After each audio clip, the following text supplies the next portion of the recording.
Welcome back to the conclusion of the NGDL fans, and yeah, this is going to be a good one. So we have Saltfire's Novato Noiverns, who defeated me last week to get to the quote-unquote Nacho Bowl. Yeah, he went 14-4, and he's going to face the Jacksonville Fulhamites, who we saw beat Skep, I believe, a couple battles ago in their championship game. To advance to 16-2. Now, these two teams have been looking to collide the entire season, pretty much. They, for most of the year, had the best records in the league. Eventually, Novato ended up losing the number 1 seed of the conference to St. Louis, coached by Williams23, but he was able to, obviously, win 2 playoff games to make it to the big one. And, yeah, this is going to be really awesome because all year long, these were the two teams that were really on fire, and for both of them to make the finals is going to be a real treat. And without further ado, let's take a look at the teams. Oh, I'm going to mention one other thing. Unlike most of my battles, which I record and then narrate, I'm going to actually try to do a live narration here. So this is, before I've even seen the battle, I'm telling you all this. And all of my reaction to the battle is going to be 100% live, so it should be pretty interesting. We're going to see who wins together. So, yeah, here's the Novato Noiverns, and there's not much to say, because, both of these teams, we've seen them already. Actually, this is the third time you guys have seen the Novato Noiverns, because they were in my division. It is the Necrozma team, the DLC Necrozma, pretty much. Now, the one change they made to their team after defeating me is they were able to swap their Ribombee for Araquanid. It's going to be an interesting Pokemon, obviously being a special wall, but Fulham definitely has outs to it. They're both Sticky Webbers, but we're going to see if he's even going to bring Araquanid. I don't even know yet. I haven't seen the teams. I haven't even loaded up the game yet to put in the battle code. So, yeah, obviously this is a really high-powered team, but arguably Fulham is probably the hottest team in the league right now. He was a team that I had number 1 in my power rankings in preseason, and he didn't disappoint. Going 14-2 in the regular season and advancing to the final game, there's a lot of synergy and a lot to like about this team. Like I said, against Skep, it's just ridiculous. He has the Porygon-Z as a sweeping threat. Everything's a threat. And Ditto keeps opponents at bay from being able to really set up. Cloyster's a sweeping threat. And, things that aren't a sweeping threat are just bulky and annoying. Like Porygon-Z, for example, that annoying thing. Against Skep, he decided to take Silvally. He ditched Yanmega to do it, and since he had cap room, he was able to redesignate it as N-use for a $5 price. So now he can use any of the Silvally forms. Previously, Skep could not use Silvally Steel, because Steel was actually NU, and he bought it for a PU price. Ham has the advantage of being able to use the Steel type, although not necessarily. He had the cap room, so it's like, why not? I'm not even sure if he's going to bring the Steel type, but he wants to keep Saltfire guessing at all opportunities. It's going to be interesting to see if these last swaps are going to even make the team, and what kind of impact they're going to make on the match. But obviously, Tapu Koko and Porygon-Z are the star on this squad. So, yeah, so I'm going to go ahead and load up the thing, load up my capture board. I'm going to, narrate this sucker live. So, I will see you guys at the end of this video, back in post-narration mode. Alright, here we are, my friends. So, keep in mind, this is a live narration. Also, I normally speed up my battles by about 25 to 30%, so this one's not going to be sped up at all. So it's going to go normal game speed, which might be a little weird, I guess, for some of you. It's going to be a little weird for me. But, okay. So here we go. Let's take a look at the teams, and I'm going to spend a little bit of time on this. Looking at his team, both of these teams, neither player brought their transaction. So that thing I was talking about before I even loaded this up, it ends up being the case that neither player wants to bring that Pokemon they transacted for. They were kind of counter-transacting, perhaps, and neither one expected the other to transact for what they did. We're going to see on Fulham's side, very interesting choice not to bring the Porygon-Z.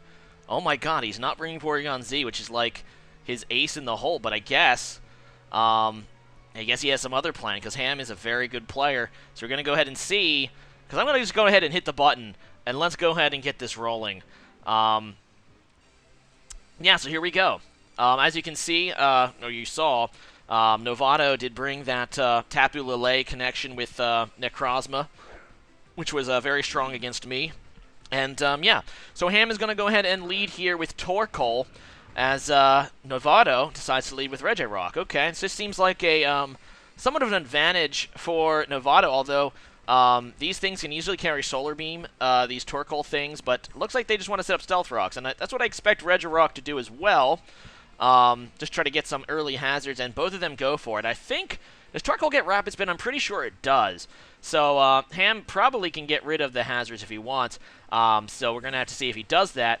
Although in comes, let's see, Novato goes out into Porygon-2. So originally we are going to see maybe a Porygon-2 versus Porygon-Z matchup, but I guess not now. I'm going to go ahead and... Oh, the Trace is interesting. I really like Trace Porygon-2. I think that it's underutilized. But, yeah, I think the other one, Download, is a little more popular now. But whatever. So the Rapid Spin does happen, so Ham is able to get rid of the rocks on his field. In comes Scizor to take the Toxic, so very well read there by Fulham. Yeah, Novato is forced to switch, I guess not wanting to give that Scizor a setup or anything. Also, Vaporeon can come on in and probably wall this guy.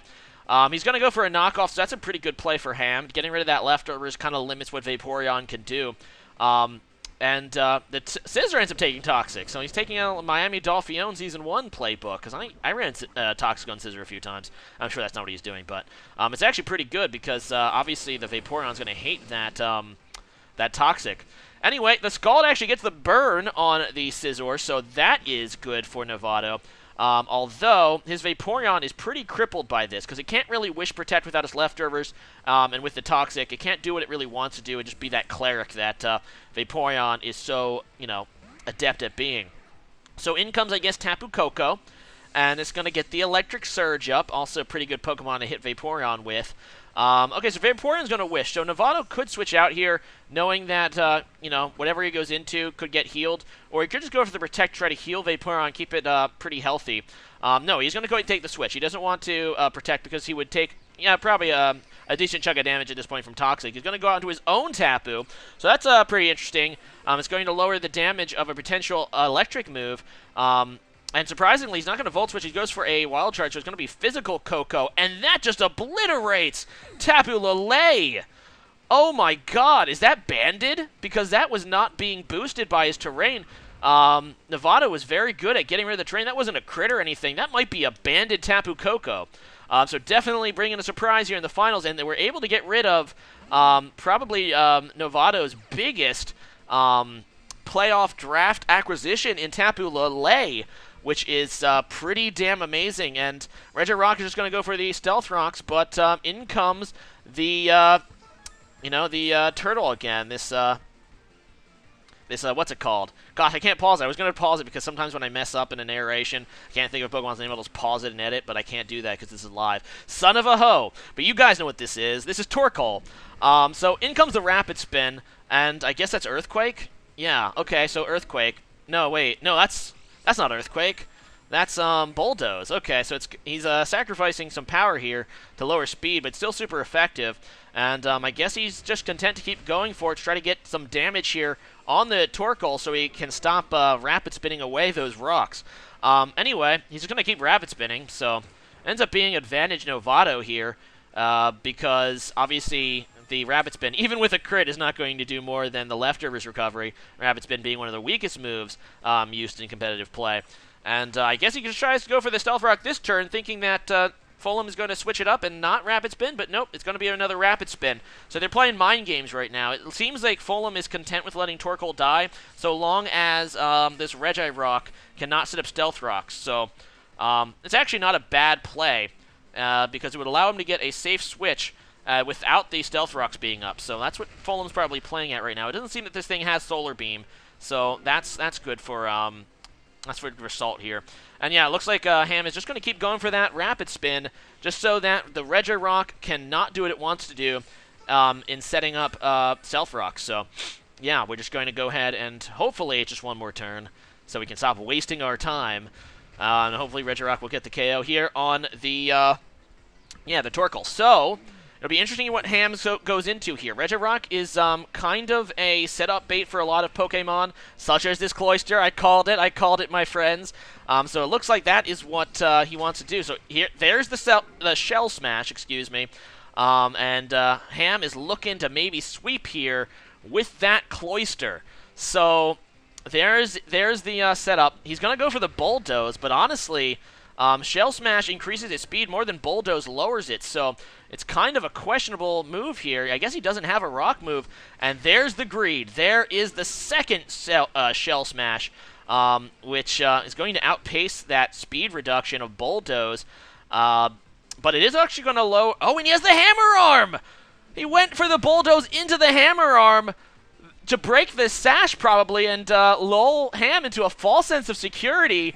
That was clutch there, playing by Novato, taking out that Cloyster, which is a huge sweeping threat. Ham got greedy, and it really backfired. So anyway, in comes Primate. He's going to go for a close combat. Primate, a very powerful fighting type with a stab fighting move, but Regirock's physical defense is just astronomical, able to take it and go for the counter. So Novato, who looked like they were getting off to a slow start, has now taken some momentum here from the Jacksonville Fulhamites. So who would have thought? This battle's not over yet, though. Ham still has plenty of tricks up his sleeve. He goes into that Tapu Bortles, a.k.a. his Tapu Koko, and that will be the end of... well, actually, we don't... This is a physical Tapu Koko, but it is banded. It's going to go ahead and kill. So, yeah, there's the Wild Charge. At least I think it's banded. It has to be. That was just amazing damage. But anyway, so Wild Charge will kill Regirock. And, yeah, in comes Betrayed, his Porygon-2 again. So it's going to be interesting to see if this Porygon-2 has anything for the Tapu Koko. This will have to be a physically bulky Porygon-2 if it wants a chance to live this banded hit. But it does live, so there you go. He's able to get the survive. He goes for the Toxic, though. I guess that works. Going to limit the amount of turns Tapu Koko has. He probably would have been better off attacking it, though, and hoping that he puts it in range that a recoil from Wild Charge would kill. Or just outright kill him, but I guess he doesn't have much investment, so I don't know. He's just hoping that the Toxic will kill him in time. He is obviously taking recoil damage from that Wild Charge, but I'm not sure how fast that Toxic... He's going to get another hit off of two, probably another one, because it's going to obviously have a lot of recoil in the next hit. So in comes Staraptor. He has to hope that this is Scarfed. If this is not Scarfed, this thing is just dead. Actually, I think a Scarf one can outspeed. But he is going to go ahead and switch. So he's fearing the Scarf there, and he's going to switch out into his Scizor. Okay. I don't think the Scizor is going to take a Brave Bird that well. Obviously, it's neutral against this thing. I guess he was expecting... I guess Brave Bird would have killed the Tapu Koko, even with the resistance. It does not quite kill the Scizor. Oh, but the Burn is going to actually kill him. Okay. So that was excellent for Novato. And yeah, that does look to be Scarf damage. I think a banded one would have killed. But yeah, in comes... this Raichu thing, and obviously its ability to increase its speed in the electric terrain. I think it's speed, right? Alolan Raichu. Is it speed, or is it... I think it is speed. It increases Raichu's speed in the electric terrain. But unfortunately, the electric terrain only had one more turn for Surge Surfer, which is the ability I just looked up, and it is speed, I'm right. And in comes God Nebby. So it's coming right down to the wire here. There's going to be an NGDL champion crowned soon. In comes Tapu Koko again. It's very important to him to obviously get that electric terrain up for his Raichu, but God Nebby's going to autonomize. So I don't know. Does this kind of banded Tapu Koko take out one of the bulkiest Pokemon, bulkiest Ubers in the game? We're about to find out right now. He's going to get greedy, go for the second autonomize, not fearing this banded Tapu Koko at all. And let's take a look. Here's the Wild Charge. It is going to survive with 10 hit points. And it doesn't matter if he has the electric terrain now. At +4 from the autonomize, I think, unless this is like Scarf Raichu, this is going to be a Novato win. And there's the Z move to seal the deal. The NGD... Well, this thing could still be sashed, my friends. This thing could still be sashed. That's his one chance at this point, if this thing is, like, randomly sashed. Actually, I already know the answer. I kind of tipped it because I see that this is the last turn of the match. But whatever. It is not sashed. The Raichu is destroyed, and Novato takes home the Season 2, the NGDL Season 2 crown. It couldn't have gone to a more awesome guy. Super happy for you, Saltfire. And for Fulham, man, he played one hell of a season, and that came down right to the wire. He's going to have to answer for some, the controversial decision not to bring Porygon-Z.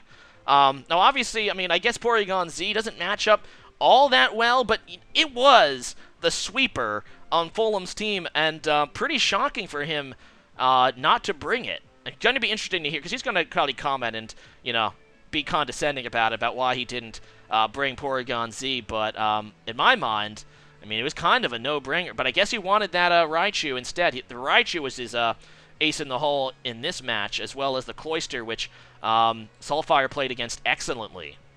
So another big congratulations to Novato. What a fantastic match from start to finish. You saw that Jacksonville had that momentum early, was kind of controlling the game, but it was really like the sucker punch with the Regi Rock that ended up pushing Novato into like because you could tell that Jacksonville was kind of relying on that Cloyster and potentially the Tapu Koko. Getting rid of Cloyster for like that, I guess it really wasn't a sucker punch because it wasn't using sucker punch, but it basically was the bulldoze to break the sash and to lull Ham into a false sense of security. Not to mention knowing that he needs a set, he can't outspeed like a Star Raptor at +1. Making it feel safe going for that second Shell Smash, only to get super powered in the face. But it's a really memorable match, actually. I'm really pleasantly surprised by this one, especially after the Hacks Fest that was the NGDL1 championship. But yeah, so I asked the champ after I narrated this, Saltfire, to come up with a question of the day for me. He decided to ask, what is your favorite action movie? As for me, I'm going to have to probably go with Star Wars Empire Strikes Back. When I was a kid, I loved Star Wars. I still like Star Wars. I still love Star Wars. It's probably not my favorite thing ever anymore, but as far as action flicks go, I typically don't. Like, if it's like mostly action, it doesn't appeal to me. I like dialogue and stuff. A good amount of action is nice in any movie, but, it's nice. It has to be like, the potatoes to the meat that is dialogue in my mind. But yeah, leave a comment about that, and I will see you guys again next time. Once again, congratulations to Novato. You are the Season 2 champs. As for me, I'm going to go ahead and participate. In fact, we already completed the draft of the it is the PGBL. I don't actually know what that stands for, but we're going to go ahead and compete in that one. I still have that Pokemon Go Discord tournament to post. There will be a third NGDL, probably, towards the end of the summer or early autumn, I think. We're going to target. If you want to participate in that, you can join the Discord. But it'll be probably a little more strict about who can join this one. We had a lot of dropouts in the first NGDLs, and a lot of unsavory characters, so I'm going to be a little more strict. But if you're a cool guy, you can join the Discord, and I'm probably going to have to interview you because that's what I'm going to do this time around. But anyway, I am rambling. Good game to both participants, and congratulations again to Novato, and see you guys again next time. Later.